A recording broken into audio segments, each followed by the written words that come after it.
عدی بن حاتم آئے حضرت عمر رضی اللہ تعالیٰ عنہ کے پاس، کہ امیر المومنین اللہ کے نبی نے مجھ سے 3 باتیں کہی تھیں۔ پہلی بات، جب مجھے بٹھایا نا اپنے سامنے، اور یہ مدینے کیوں آئے؟ کیونکہ مسلمانوں کے ایک قافلے نے قبیلہ طے کے لوگوں کو پکڑا، ان میں ان کی بہن بھی تھیں،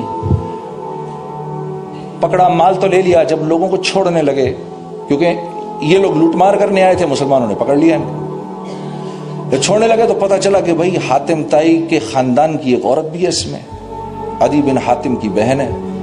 تو مسلمانوں نے کہا کہ یا رسول اللہ، اس کی وجہ سے کوئی بڑا ہم کو غنیمت ملنی چاہیے۔ آپ صلی اللہ علیہ وسلم فرمائے نہیں، اس کو چھوڑ دو۔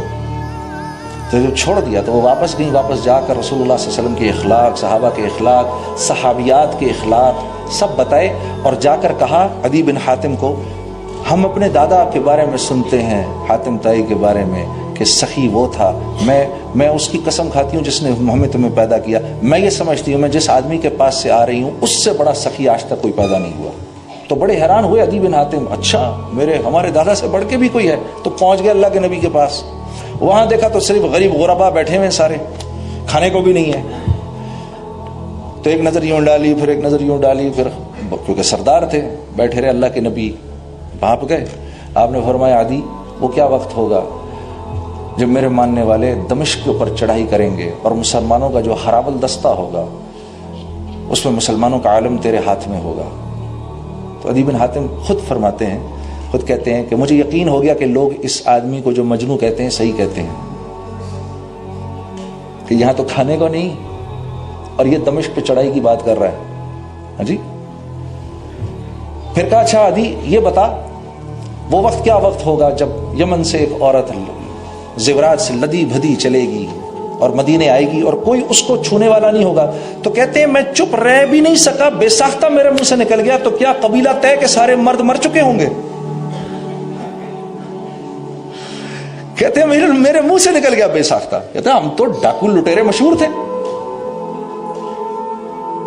پھر فرمایا عدی وہ کیا وقت ہوگا کہ چوراہے پہ کھڑا ہو کر ایک مسلمان اعلان کرے گا بھائی کوئی زکوٰۃ لینے والا ہے اور کوئی زکوٰۃ لینے والا نہیں ہوگا۔